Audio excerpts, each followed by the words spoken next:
Bienvenue sur Que des numéros 10 Agile, le podcast qui te livre tous les secrets pour bâtir une équipe qui ne démissionnera pas dans 6 mois. Je suis Christophe et mes invités sont des managers, des coachs, des leaders du monde agile.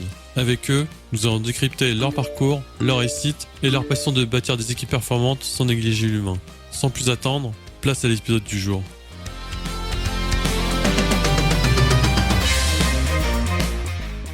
Vous en avez marre des rétrospectives de sprint ennuyeuses et inefficaces ? Découvrez Nitro, l'outil de rétrospective en ligne numéro 1 en France. Avec plus de 60 activités prêtes à l'emploi, vous allez enfin découvrir ce qu'est un moment d'équipe, ludique et efficace. En plus d'offrir la meilleure expérience de rétrospective, Nitro vous permet aussi de vérifier l'état santé de votre équipe et de mesurer l'impact des plans d'action à travers le temps. Nitro rassemble donc tout ce qu'il vous faut pour aider votre équipe à s'améliorer en continu. Aujourd'hui, Nitro est adopté par plus de 48 utilisateurs à travers le monde et compte parmi ses clients L'Oréal, Decathlon ou Leroy Merlin. Je vous invite donc à essayer Nitro gratuitement dès aujourd'hui. Et je vous donne rendez-vous sur le site nitro.io/fr. Ça s'écrit Nitro, N-E-A-T-R-O. Plus d'informations dans les ressources de l'épisode.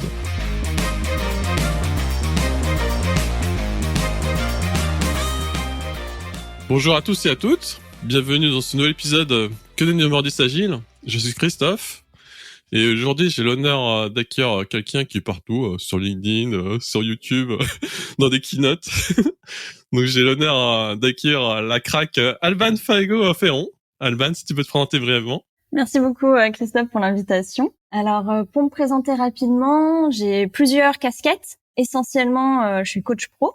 Donc j'accompagne autant des managers, des dirigeantes que des particuliers. J'ai vraiment les deux profils. Je suis également experte en engagement salarié, donc peut-être qu'on parlera un peu d'engagement, je spoil un petit peu. Et coach agile et en effet conférencière aussi depuis 3-4 ans maintenant. Très bien Alban. Je vais te lancer sur un sujet, la semaine de 4 jours, comme levier d'inclusion, d'engagement. Oh là là, je sens déjà les gros mots. Déjà, est-ce qu'on peut partir déjà sur la définition de semaine de 4 jours ? Oui, c'est important. Qu'on soit OK sur le cadre. C'est important de poser le cadre, on est d'accord. Alors, en effet, la semaine de 4 jours, je pense qu'il faut se le dire, ce n'est pas un 4/5e. C'est important de le préciser. La semaine de 4 jours, c'est le fait déjà donc d'être sur 4 jours, de garder le même salaire. Et il faut savoir qu'il y a plusieurs formats de semaine de 4 jours qui existent en France et dans le monde, avec le fait de réduire le temps horaire de la semaine ou de le garder. Personnellement, la semaine de 4 jours que je prône, c'est le fait donc d'être sur 4 jours, mais de diminuer le temps sur la semaine. Ok, donc on va dire les choses, c'est un peu nouveau, même si ça existe dans beaucoup de boîtes, notamment en France. C'est quoi les bénéfices premiers quand on y pense à semaine de 4 jours ? Alors, il y a énormément de bénéfices. Je rebondis juste sur le fait nouveau, parce que c'est pas si nouveau que ça. C'est juste qu'on en parle beaucoup en ce moment parce qu'il y a eu des études qui sont sorties. Mais il faut savoir que dans certains pays, c'est en place depuis pas mal de temps. Donc, il y a même des pays qui ont changé leurs lois pour permettre aux entreprises de mettre en place plus facilement la semaine de 4 jours. C'est vrai que voilà, en France, en ce moment, on en parle. Et donc, les bénéfices, ils sont, en vrai, c'est tout un éventail. Déjà, ça va permettre, à mon sens, ça permet d'adresser 3 niveaux. Il y a déjà pour soi, en fait, peu importe notre situation, on va dire, parce qu'il y a certaines personnes qui vivent plus de privilèges que d'autres ou des discriminations, etc. C'est pour ça qu'on parle aussi d'égalité et d'inclusion. Ça, j'y reviendrai après. Mais peu importe, voilà, notre situation, déjà, juste la semaine de 4 jours, ça va permettre, en fait, d'avoir un meilleur équilibre, forcément. Donc, de reprendre du temps pour soi. Ce qui est intéressant, c'est après aussi, post-Covid, de voir quelle place on veut donner aussi au travail dans notre vie. Et ce qui est intéressant, c'est que quand on est à la semaine de 4 jours, parce que personnellement je le vis, donc je pourrais peut-être en parler un petit peu, c'est que typiquement, alors si on peut poser, ça peut être le mercredi ou un autre jour, mais en tout cas on n'a plus cette sensation en fin de semaine de cette fatigue, d'attendre le week-end, etc. Donc il y a un vrai équilibre qui se met en place. Et ce qu'on voit aussi, peut-être pour donner quelques chiffres, c'est que on va avoir une baisse. Alors déjà on voit une baisse du turnover très rapidement. Donc ça, c'est plus bénéfique pour les entreprises, mais l'étude du Boston College, donc qui a été faite au Royaume-Uni, ça a montré qu'en 6 mois, il y a eu 57% de baisse du turnover. Donc ça a été fait sur 62 entreprises. 71% des salariés ont évoqué une baisse de l'épuisement professionnel. 71%, c'est énorme. Et 39%, une baisse du stress. Donc déjà, il y a tous ces éléments-là qui sont importants. Et on le voit aussi au niveau de la santé, parce qu'il y a des études qui montrent qu'en fait, on va avoir un meilleur sommeil, une meilleure santé qui va avec. Peut-être qu'on va avoir plus de temps pour se faire à manger correctement, pour prendre du temps pour soi, pour se reposer, pour mieux dormir, etc. Et donc, on voit une baisse déjà des arrêts maladie qui est assez drastique. Je crois que c'est 65% en moins. Donc, c'est quand même énorme. Et voilà, les études montrent qu'en fait, on a une meilleure santé grâce à la semaine de 4 jours. Ouais, je vais me faire l'avocat du diable. Imagine, je suis manager, j'ai un projet ultra grosse pression à sortir. Tu me sors la semaine de 4 jours, je dis, ça fait un jour de mois en produire, c'est tendu. Mais c'est bien que tu rappelles aussi l'engagement et le fait du turnover, en fait. Mais c'est super intéressant ce que tu dis parce que en effet, c'est une peur de se dire, il y a plein de personnes d'ailleurs qui ont peur et qui se disent, mais déjà, j'ai du mal à faire tout mon boulot en 5 jours, comment je vais le faire en 4? Et c'est totalement légitime, donc c'est pour ça aussi qu'il y a une baisse du nombre horaire. Et il faut savoir que dans les bénéfices, il y a d'autres choses que j'ai pas évoquées. C'est déjà, il y a une hausse de la productivité. Ça paraît étonnant, mais on a une hausse de la productivité et de la rentabilité. Ça veut dire que les études qui ont été faites justement au Royaume-Uni ont montré plus 1,4% de rentabilité, alors qu'on pourrait croire qu'il y aurait une baisse. Non seulement il n'y a pas de baisse, mais en plus il y a quand même une hausse. Donc c'est quand même intéressant. Il y a le fait qu'on remarque aussi qu'on va travailler différemment. Ce que j'entends par là, c'est qu'on a beaucoup de pertes de temps, hein, et je pense qu'on n'est pas forcément fait pour être concentré 8 heures de suite, etc. D'ailleurs, notre cerveau je suis pas sûre qu'il en soit capable. Et du coup, on a beaucoup de pertes. Et donc, tout ce qui va être la réunionnite qu'on adore en France en plus, il y a des entreprises qui ont justement un peu quantifié tout ça. Notamment, il y a Elmi sur Lyon qui l'a fait et qui ont vu qu'ils avaient une baisse du coup aussi du temps de réunion. Ça veut dire qu'avant, c'était plutôt autour d'une heure. Maintenant, ils sont passés, je crois, à 48 minutes. Donc, ça a l'air anodin comme ça. On se dit, oui, bon, bah super, ils ont gagné 12 minutes. Mais en fait, sur le nombre de réunions dans juste un mois, eh ben, c'est colossal pour chaque personne. Donc il y a ça, et il y a le fait aussi d'être moins fatigué. En fait, quand on est dans les bonnes conditions, tout simplement, on produit de meilleure qualité et en moins de temps. On n'est pas en train d'essayer de se remotiver, etc. Donc je pense que c'est bénéfique autant pour les entreprises que pour les salariés. Ouais, si par exemple, si t'es, justement, comme tu disais, si t'es en forme ou t'es en bonne condition, une tâche où si t'étais en condition normale ou même un peu fatigué, tu peux la faire en 1 heure. Bah, si t'es en meilleure condition, des fois, tu peux la faire en 20 minutes, hein, si t'es pas perturbé et Totalement, donc totalement. c'est super important. Donc il y a ça, il y a aussi le coût, dans le sens où comment on parle de ça, ouais, ça fait une journée en moins, donc il y a aussi le coût des personnes qui partent en fait. Parce que comme tu parlais de turnover justement, si la semaine de 4 jours ça fait baisser le turnover, ça fait aussi baisser les coûts parce que juste remplacer une personne qui part, c'est chaud et des fois le transfert de compétences il se fait à l'arrache. On va dire la vérité, hein. Donc non, c'est un coût. Il y a le processus de recrutement, il y a le transfert de compétences et c'est toujours pareil. Je vais faire la caricature. Tu sais pas ce qu'on gagne, tu vois. Si la prochaine personne que tu recrutes, elle convient pas, t'as encore perdu du temps et c'est un coût. Oui, et c'est pour ça aussi que c'est un levier aussi d'engagement, parce que, et tu l'as très bien dit, hein, dans les stats, les études montrent que quand on a un départ, alors là je vais parler pour des cadres, parce que c'est quand même voilà, le domaine que je connais le mieux, on estime que c'est à peu près 20% de son salaire en coût pour pouvoir le remplacer. Et plus après, bien sûr, on va ajouter le recrutement, etc. Donc c'est vraiment considérable. Donc c'est vrai que cette baisse du turnover, elle est importante. On est aussi dans une période où tout le monde essaie d'avoir les meilleurs talents, etc. Donc le fait de pouvoir attirer. Donc c'est vrai qu'aujourd'hui, les entreprises qui passent maintenant à la semaine de 4 jours, eh ben forcément, elles vont attirer beaucoup plus. Les entreprises qui l'ont fait, ben elles ont énormément de demandes. Hein, elles n'ont pas besoin. En fait, c'est quelque chose qui est intéressant et c'est ce qu'on vit dans l'entreprise dans laquelle je suis. C'est qu'on n'a pas besoin d'aller chercher des personnes. On n'a pas besoin de venir les convaincre de venir dans moins pire qu'ailleurs, si on peut dire ça comme ça. Enfin, en tout cas, en comparaison, tu vois, se dire ah bah cette offre-là par rapport à ça, en fait, c'est tellement marquant la semaine de 4 jours que les personnes viennent et se proposent spontanément. Donc ça crée une dynamique différente qui est dans le recrutement. Donc il y a aussi ça, hein, bien sûr, qui est dedans. Et là, on parle même pas encore de levier d'égalité, parce qu'en fait, la semaine de 4 jours, c'est presque une autoroute pour l'égalité, en fait. Et ben on y va. Là, on a parlé d'engagement, ok. Je pense qu'on a l'idée. Ok, parlons de comment ça résout les inégalités justement. Alors, je sais pas si ça résout. En tout cas, ça permet, voilà, de diminuer les inégalités et d'avoir plus d'inclusion. En fait, je vais peut-être prendre une petite anecdote pour comment j'en suis venue à cette idée-là, et c'est ce qui a en effet fait naître la keynote. Donc, peut-être pour donner du contexte. Donc, moi, je vis à la semaine de 4 jours actuellement, donc dans une entreprise qui s'appelle Idem, qui a la semaine de 4 jours. Donc, j'ai été Voilà, idem était déjà passé à 4 jours quand je suis arrivée. Donc ça fait un peu moins d'1 an pour ma part. Et vraiment, j'ai senti une très grande différence. Et pourquoi? Moi, je vis avec une maladie qui s'appelle l'endométriose, qui est chronique, avec de fortes douleurs, etc. Et surtout qui ne prévient pas. On n'a pas forcément de choses qui nous disent « Ah bah demain, ça ne va pas aller ». Donc c'est un petit peu compliqué et ça donne pas mal de stress. Et en fait, quand j'ai pu être à la semaine de 4 jours, moi, ça m'a enlevé une vraie épine du pied. Déjà parce que j'ai des rendez-vous médicaux. Donc j'en ai en moyenne 2 à 3 par mois quand même. Et je pense que tout le monde sera d'accord avec moi pour se dire que les spécialistes, on ne les trouve pas le week-end. Voilà. Donc même s'il y a le télétravail que ça pouvait un peu aider, je devais toujours courir soit très tôt le matin, soit entre midi et 2, soit le soir, etc. Et vu que c'est une maladie où le stress ça l'empire, bah clairement voilà, c'était pas une boucle bénéfique. Aujourd'hui, bah moi j'ai mon mercredi que je peux faire bouger en plus, donc c'est vraiment agréable. Je peux poser mes rendez-vous, je peux prendre le temps en fait de diminuer aussi mon stress pour diminuer la maladie. Et également en fait, vu que ça peut fonctionner par crise, la chance qu'on a, et c'est pour ça que je dis qu'il y a plein de semaines de 4 jours qui existent, dans l'entreprise dans laquelle je suis, on peut faire, c'est un jour flottant. Donc bien sûr, par rapport à mes clients, etc., si j'ai une soutenance le lendemain, je vais pas le placer là.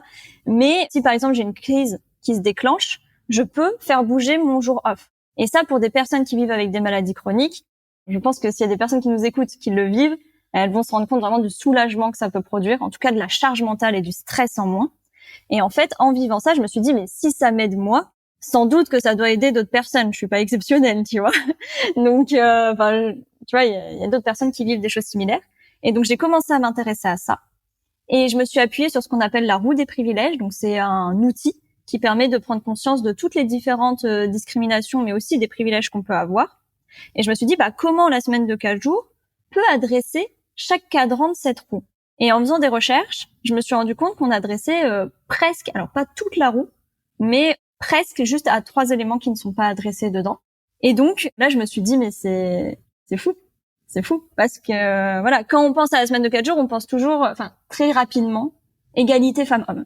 Et c'est vrai, c'est un vrai point. Aujourd'hui, c'est quand même, il y a énormément de femmes qui sont au 4/5e. Rappelons que le 4/5e fait perdre 20% du salaire, fait perdre des avantages pour la suite. Si par exemple il y a une séparation et que les personnes ne sont pas mariées, clairement, c'est au détriment des femmes. Et aussi potentiellement dans certaines entreprises, déjà que les femmes évoluent un peu moins, ça va pas les aider en n'étant pas à temps plein. Donc il y a un vrai sujet là-dessus. Aujourd'hui, c'est un peu plus de un quart des femmes qui sont au 4/5e pour moins d'1/10 des hommes. Donc tu vois, c'est quand même très large. Et au premier enfant, c'est environ 1 femme sur 2 qui passe au 4/5e. Donc qui perd le salaire. Donc ça, bien sûr, quand on passe à la semaine de 4 jours, hop, on récupère déjà la partie salariale. Ça, c'est important de le dire, mais ça va beaucoup plus loin. En fait, du coup, j'ai fait pas mal de recherches pour la keynote que tu as évoquée et j'ai interviewé pas mal de monde aussi. Autant des personnes qui sont encore au 4/5e, des personnes à la semaine de 4 jours et des DRH d'entreprises qui sont à la semaine de 4 jours. Et en fait, là où j'étais même peut-être un peu étonnée, c'est que le partage des tâches se fait mieux quand les personnes sont à la semaine de 4 jours. Ça donne l'opportunité, alors ça veut pas dire que si on était à la semaine de 4 jours, d'un coup, ça réglerait toutes les inégalités, on est bien d'accord. Par contre, ça donne l'opportunité de le faire. Donc ça, c'est, tu vois, pour l'égalité déjà femmes-hommes. Après, il y a toute la partie qu'on a évoquée sur les personnes qui vivent avec des maladies. Donc maladies physiques, maladies mentales, handicap. Tout ça, ça demande des soins. C'est souvent des éléments qui fatiguent, donc qui demandent peut-être au corps d'avoir plus de repos que d'autres personnes. Et ça aussi, ça touche beaucoup de personnes parce qu'en France, c'est plus de 20 millions de personnes qui sont touchées par une maladie chronique, donc qui demandent des soins. C'est énorme. C'est 35% de la population. C'est-à-dire que tous les jours, on en croise au travail, on le sait pas forcément, c'est pas forcément écrit sur le front de la personne. On le voit pas. Voilà. On le voit pas. Mais c'est pesant. Moi, je vais être direct. Quand j'ai débuté dans le monde du travail, j'étais dans le mindset, dans l'état d'esprit ancien. Dans le sens, on va au boulot, tout ce qui est dans le perso ou santé, je laisse à la maison, au boulot, il faut rester pro. Et j'ai fait exploser cet état d'esprit. Enfin, c'est pas ça, en fait. Enfin, la charge mentale qu'on a dans notre vie perso, que ce soit santé ou vie perso, ça influe sur le travail. Donc, on peut pas l'ignorer, en fait. Et ce que tu dis là, justement, pour les personnes qui ont une maladie chronique, ou pour les gens qui se partagent justement les tâches, si la semaine de 4 jours, ça peut justement faire baisser cette charge mentale. On revient à ce qu'on disait au début. C'est des gens plus productifs, qui cartonnent et qui sont mieux, en fait, dans l'environnement. Exactement. Et après, ça devient un cercle vertueux.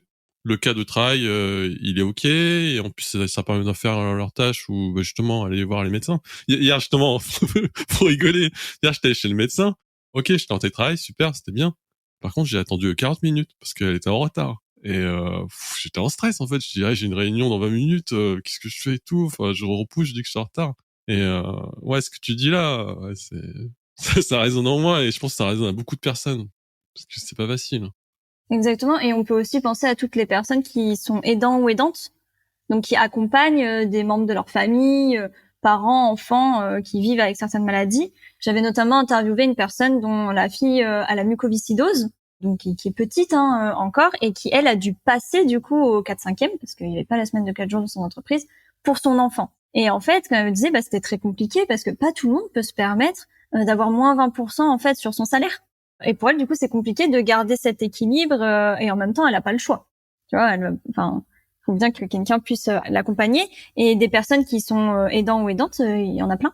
Il y a énormément de personnes. Et si on parle, on n'a pas trop parlé aussi de tout ce qui était santé mentale. Aujourd'hui en France, c'est un vrai sujet. C'est une personne sur 5 en France qui est sous médicaments en fait pour voilà, pour plein de choses. Ça peut être de l'anxiété, de la dépression, etc.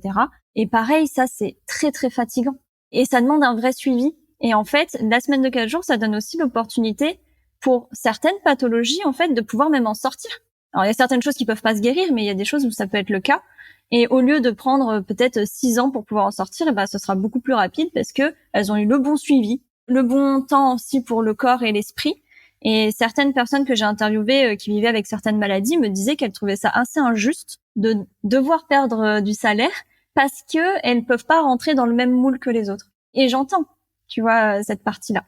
Donc voilà. Et après, il y a plein d'autres petites choses qu'on pense peut-être pas que la semaine de 4 jours permet. Déjà, on peut parler de toutes les personnes qui n'ont pas forcément la nationalité, donc les papiers, donc il faut refaire des visas, etc. Ça prend du temps. Donc pareil, des personnes qui viennent d'arriver en France, qui connaissent peut-être personne, qui peuvent pas se permettre d'avoir un jour en moins, qui ont besoin de se connecter à d'autres personnes, de comprendre les droits, etc. Quelque chose qui m'a vachement étonnée quand j'ai fait des interviews, c'est l'accès à la propriété. Honnêtement, je n'y aurais jamais pensé. Ah non, ça c'est super important. J'ai un truc Ah sur oui? ça aussi, mais vas-y.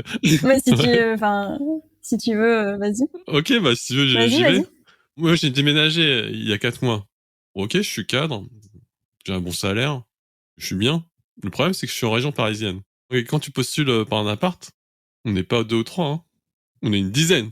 On est une dizaine et c'est des gens qui ont le même profil que moi. Il suffit qu'il y ait une personne qui est en couple avec une autre personne qui a à peu près le même salaire. Moi, je perds, hein. Parce que à la limite, c'est comme des enchères, je perds.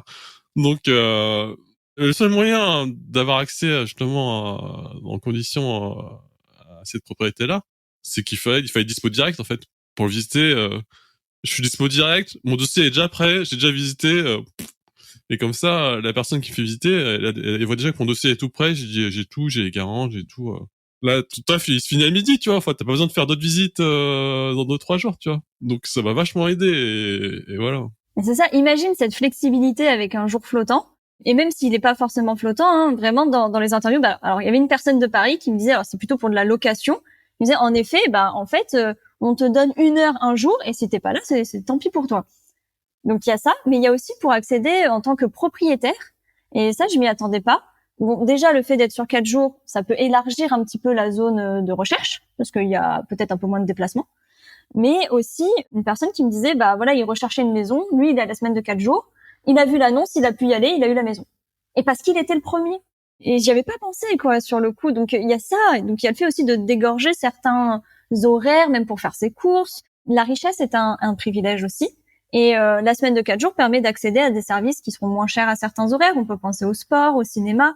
Donc, ça permet d'accéder. En fait, pour moi, c'est vraiment une voie qui permet d'accéder à des choses. Et également pour des études. Je sais qu'il y avait une personne que j'avais interviewée qui, je crois, avait fait un IUT, mais qui avait envie d'avoir le niveau au-dessus, en fait, d'avoir un master.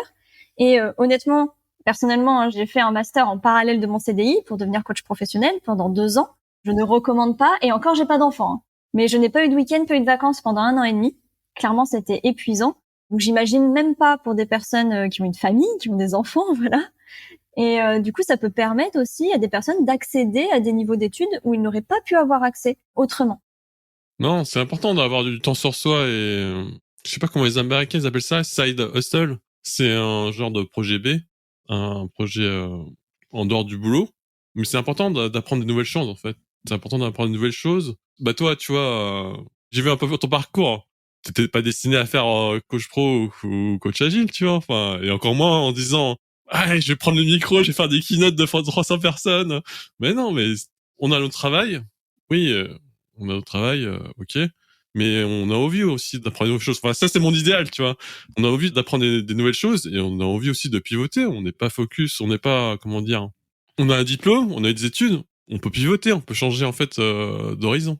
Donc, pour toi, ça peut être passé comme ça aussi, hein, sans ce que j'ai vu. Hein. Oui, bah c'est vrai, mais peut-être pour donner le contexte, moi à la base j'étais dans l'astrophysique, enfin j'ai fait une prépa, j'ai fait des études d'astro, j'étais dans un labo de recherche, je travaillais sur la formation des étoiles. C'est sûr que si à cette époque-là on m'avait dit dans 3 ans tu fais coach agile, moi j'aurais dit coach quoi?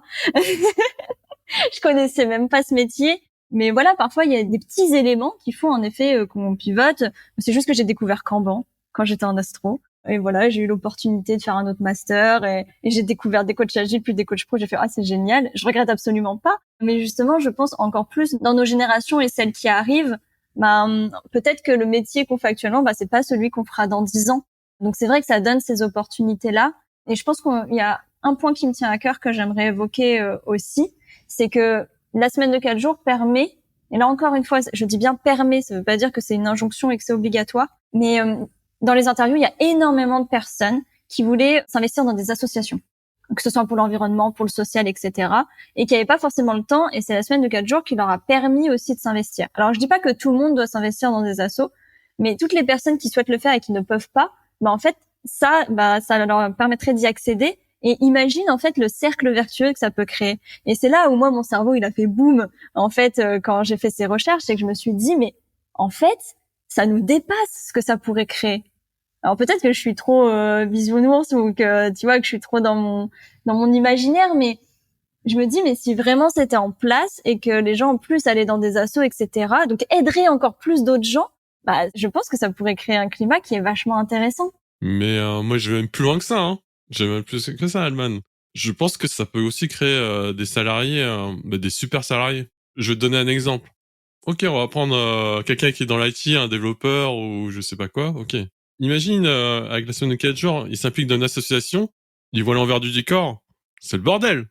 C'est le bordel. Il faut gérer les finances, il faut gérer les sponsors, faire des appels.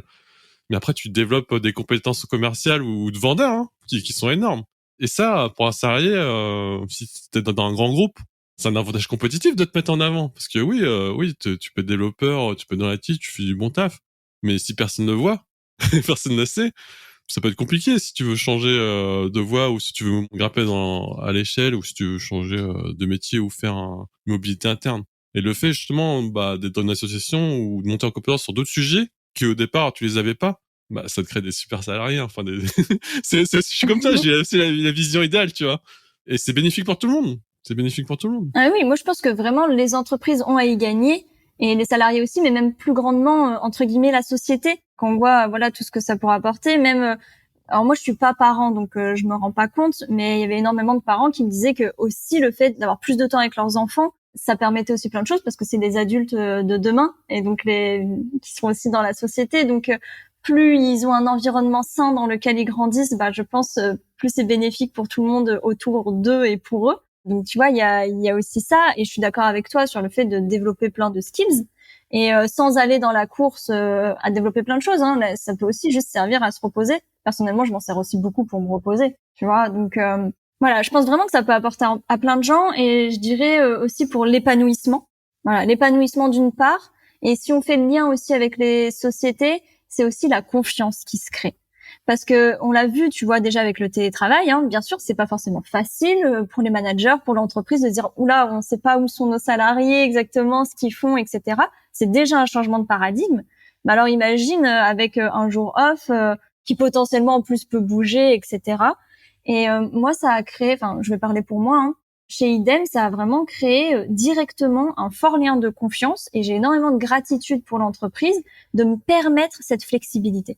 Tu vois, de me dire, je peux adapter parce que ma vie n'est pas toujours la même aujourd'hui que dans 6 mois. J'ai pas forcément les mêmes besoins et l'entreprise non plus. Et du coup, ça crée un vrai équilibre de se dire, je peux faire bouger ça. On me fait confiance et on m'a fait confiance tout de suite, tu vois. Et je sais pas comment le décrire, mais personnellement, j'ai ressenti de la gratitude. Je me suis dit, on peut être dans le milieu professionnel différemment. Et je pense que j'ai jamais autant été productive aussi. Je suis arrivée, en un mois, j'avais déjà créé 3 offres, elles étaient déjà vendues la semaine suivante, tu vois. J'avais l'impression que beaucoup de choses allaient aussi plus fluides. Ça crée une forme de fluidité, cette confiance. Non, c'est la base. Et moi, je suis content de voir des profils comme toi. Parce que, ouais, quand tu ouvres l'Internet ou quand tu ouvres la télé, c'est tout en négatif. J'ai l'impression qu'on célèbre plus les défaites et le mal, tu vois, enfin les choses qui vont pas, que les victoires ou les choses qui font un peu avancer. Et c'est bien que tu parles aussi d'impact dans la société. Parce que c'est aussi ta contribution. On va pas changer le monde comme ça.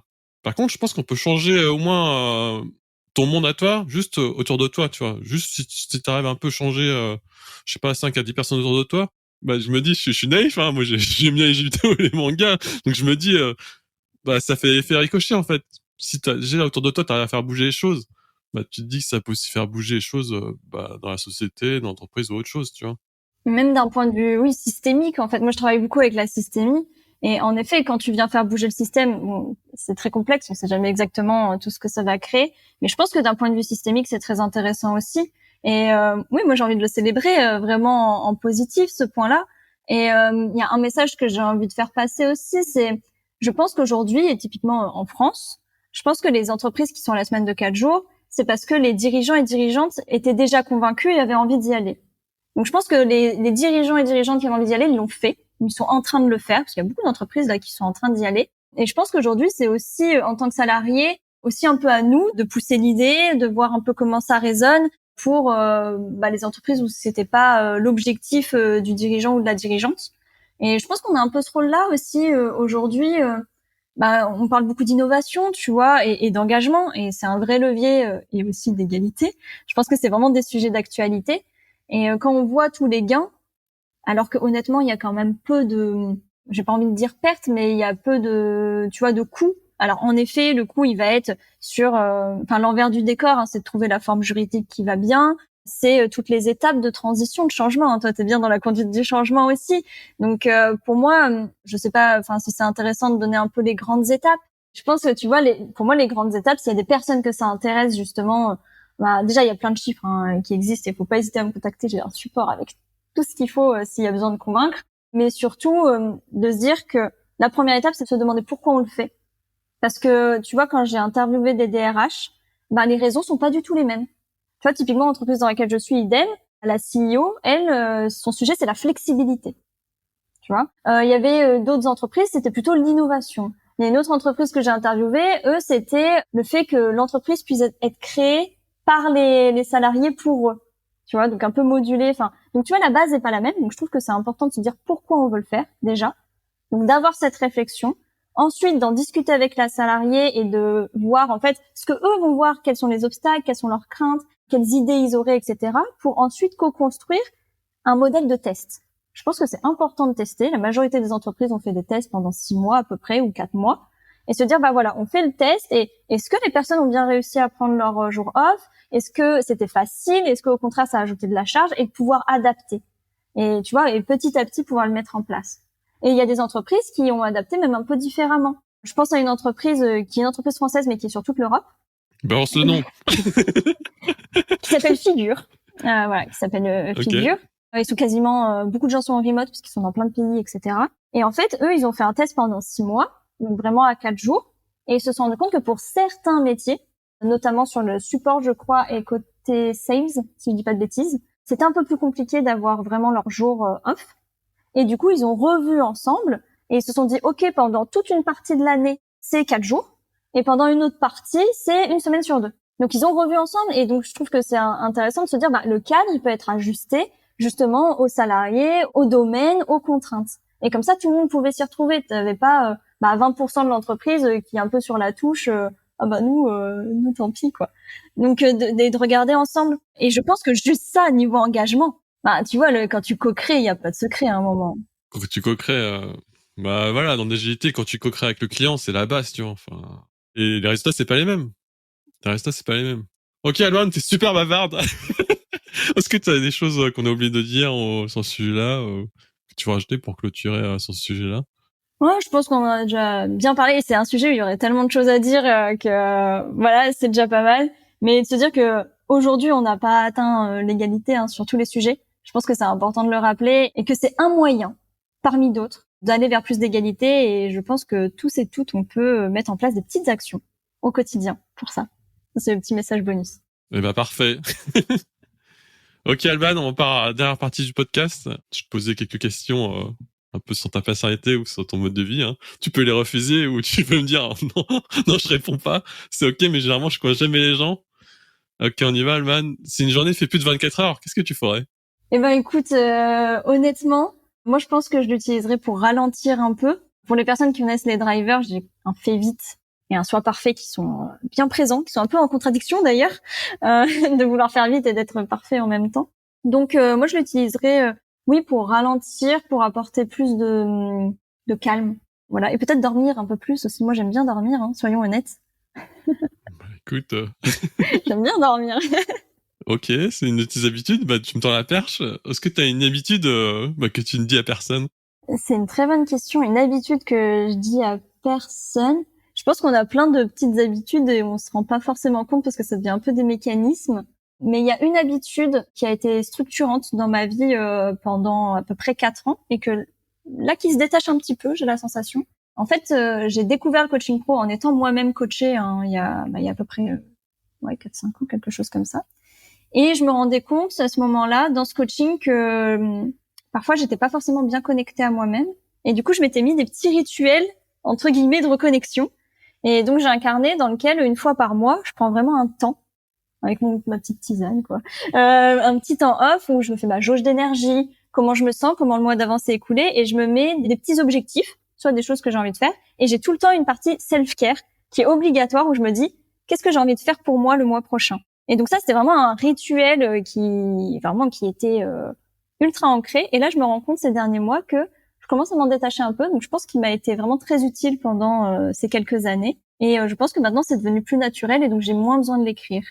Mais voilà, c'est une habitude que les gens savent pas forcément. Voilà. Bon, bah voilà, ça restera entre nous. Mais voilà, c'est vraiment un temps pour soi. Ok. Et c'est quoi ta plus grosse addiction? Si je prends la team premier degré, je pense que ma plus grosse addiction, c'est le sucre. Le sucre, et j'ai aussi une addiction à tout ce qui est création. Et c'est là où c'est terrible parce que quand justement je veux prendre du temps pour ralentir, c'est là où j'ai le plus d'idées, forcément. Et moi, j'adore créer. J'adore cette sensation de... Moi, je crois que je suis accro à cette sensation de quand tu vois le truc qui commence à se formaliser. Enfin, je sais pas si tu vois ce que je veux dire. Et tu ressens là un peu cette adrénaline de dire, oh, punaise, je peux faire ça, ça va être génial. Et voilà, cette partie création, innovation, un peu stratégie, de dire à quoi ça peut ressembler, comment ça pourra aider des personnes. Ça, c'est quelque chose que j'aime beaucoup. Ah, on se ressemble, hein. Moi, quand j'ai commencé à parler sur les réseaux sociaux, au départ, j'avais peur. Et après, je suis devenu comme toi. Je me suis dit, ah ouais, là, si je parle de ce sujet-là, ça peut résonner aux gens. Comment je peux faire pour faire ça? Bah, justement, partons sur ça. On va dire les choses. Des gens comme toi ou comme moi, on est un peu ovni, tu vois. On va rester sur toi. Comment c'était venu à l'idée de, justement, de prendre des micros et de faire des keynotes? Déjà, est-ce que tu peux rappeler c'est quoi une keynote? Parce que... Oui, alors, il y a une étape avant la keynote quand même. Mais la keynote, en général, en fait, c'est la conférence soit d'ouverture ou de fermeture d'un événement. Donc, c'est un peu être la tête d'affiche d'une journée de conférence. Donc, il y a des keynotes d'ouverture, des keynotes de fermeture. Et la différence avec les autres conférences de l'événement, c'est que les gens n'ont pas le choix de venir nous voir. C'est quand même très différent des conférences, parce que les conférences, en général, il y a plusieurs salles. Du coup, les personnes choisissent leur programme, mais la keynote, il y a rien en parallèle. Donc, en gros, les gens ont pas le choix. Et c'est une dynamique très différente. Donc ça, c'est la keynote. Attends, j'essaie de comprendre. Ok, donc les gens n'ont pas le choix, ça veut dire que t'as un max de personnes devant toi. On a le max de personnes. Et les feedbacks sont souvent un peu plus... ils sont plus directs. Après, moi, j'ai eu beaucoup de chance. Vu que je parlais d'égalité, je t'avoue que j'avais un petit peu peur en me disant... je vais... Tu sais, les personnes qui... un peu dans le déni. Mais justement, comment t'as vaincu cette peur? C'est pas facile de parler devant 300 personnes ou je sais pas combien. Enfin, c'est... Ouais, je connais à peu près 400 personnes. En fait, ça fait déjà plusieurs années que je donne des conférences. Après, soyons honnêtes, Moi, sur les 30 premières secondes, je tremble. D'ailleurs, je me demande si ça se voit ou pas. Et puis, ça passe. C'est vraiment les 2-3 premières phrases. Mais quand je tiens un micro, je pense que ça se voit un peu. Et en général, c'est même pas mes mains qui tremblent, c'est une jambe. Mais qu'une. Voilà, j'ai une jambe qui tremble et puis après, c'est bon, ça passe. Et il y a une sorte de flow. Je sais pas, j'ai l'impression que... Ouais, mais je pense que les gens, ils voient pas, hein. Je sais pas. Je pense que les gens, ils voient pas. Et même s'ils voient, tu vois, ils voient que t'es vulnérable, mais je pense qu'ils s'identifient. Ils doivent se dire, ok, là c'est chaud pour elle.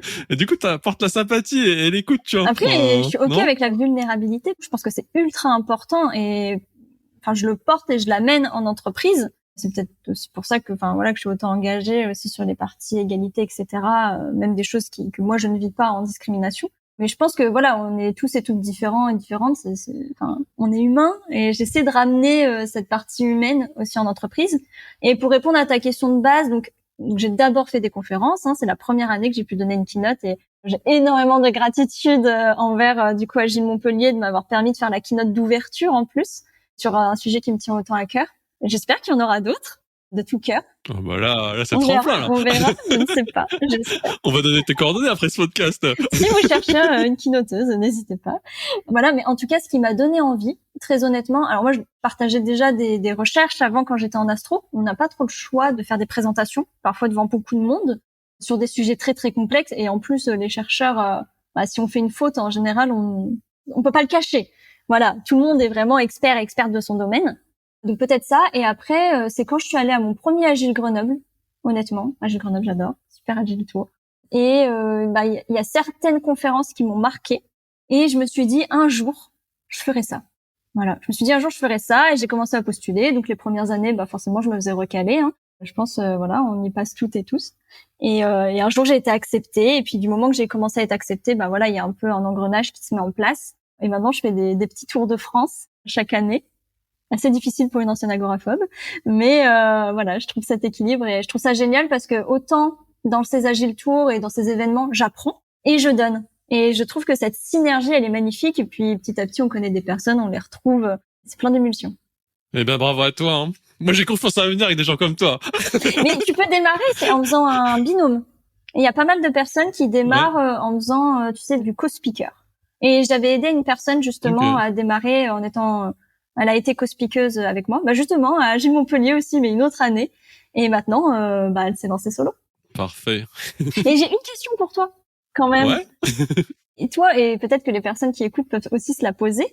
Imagine que la semaine de 4 jours, elle sera un peu plus généralisée. Mais vraiment la semaine de 4 jours, pas le 4/5e. Qu'est-ce que ça changerait dans ta vie? Ça changerait tout. Ça changerait tout. Parce que depuis un an, je suis en mode radio pirate. Donc je fais un podcast, je suis sur LinkedIn. J'ai des projets vidéo aussi pour l'année prochaine. Je vais dire la vérité, quand je bosse avec mon monteur, quand je bosse sur mes posts LinkedIn, je les fais super tard le soir. Parce qu'en journée, j'ai mon taf. Après, j'ai envie de déconnecter et retrouver les gens que j'aime. Et il me reste que le soir, en fait. Et des fois, tu vois, ce podcast, il va te monter à 2h du mat, tu vois. Je vais faire chier mon monteur parce que lui aussi, pareil, il a pas de taf. Et ça me permettra justement comme je te disais tout à l'heure, de toucher d'autres projets et d'avoir du temps sans ce mode en mode speed. Parce que là, je suis un peu en mode speed. Et peut-être que je dors pas assez. Donc, ça changerait tout. Et comme j'ai dit, ça m'a donné des compétences de communication et je les ai redonnées à l'équipe et j'ai mis en avant mon équipe dans le grand groupe. Et ça porte ses fruits, tu vois. C'est pas que pour moi ou pour me mettre en avant, tu vois. Il y a plein de choses. Et puis, ça me permet de rencontrer des gens, tu vois. Et je pense qu'il y a un an, on serait pas en train de discuter comme ça, Alman, si j'avais pas fait ça, tu vois. Enfin, c'est énorme, tu vois. Il y a pas que des opportunités pro, tu vois. Il y a aussi des opportunités humaines. Et moi, je sens qu'on est connectés et je sens que les gens, ils vont adorer ce podcast parce qu'il y a trop d'énergie. Et tu balances ça comme ça, tu vois, dans un podcast. Et c'est génial. Donc ouais, la semaine de 4 jours, ce serait tout bénéf pour moi. Donc voilà, petit message, petit tacle, petit message tout court, voilà. Mais merci de m'avoir entendu la perche. Merci d'y avoir répondu. Eh ben écoute, on arrive à la fin de ce podcast. Je te remercie beaucoup. Où est-ce qu'on peut te retrouver si on veut bosser avec toi, si on veut discuter avec toi, ou si on veut t'inviter à une prochaine keynote pour casser le game? Le meilleur moyen, c'est LinkedIn. Donc, Alban Fagoveron. Essentiellement LinkedIn. J'ai pas de chaîne YouTube. Je vais passer bientôt normalement dans une vidéo sur le syndrome de l'imposteur. Je donne des petites infos comme ça. Voilà, mais essentiellement YouTube. Et oui, si des personnes veulent une conférence inspirante dans leur boîte ou pour un événement, n'hésitez pas. Et je suis aussi avec une association justement pour la partie égalité, où on va faire des tables rondes, mais aussi des conférences inspirantes sur le sujet. Donc que ce soit pour la semaine de 4 jours, pour de l'engagement ou de l'égalité, faut pas hésiter, je serais ravie en tout cas de pouvoir échanger. Eh bien, merci à toi. Je pense que tu vas repasser, parce que je crois que c'est un des meilleurs épisodes que j'ai enregistré. C'est trop gentil. Ça te balance des fleurs. Et bravo à toi. Garde la pêche, garde ton énergie. Et ciao, à la prochaine. Merci beaucoup.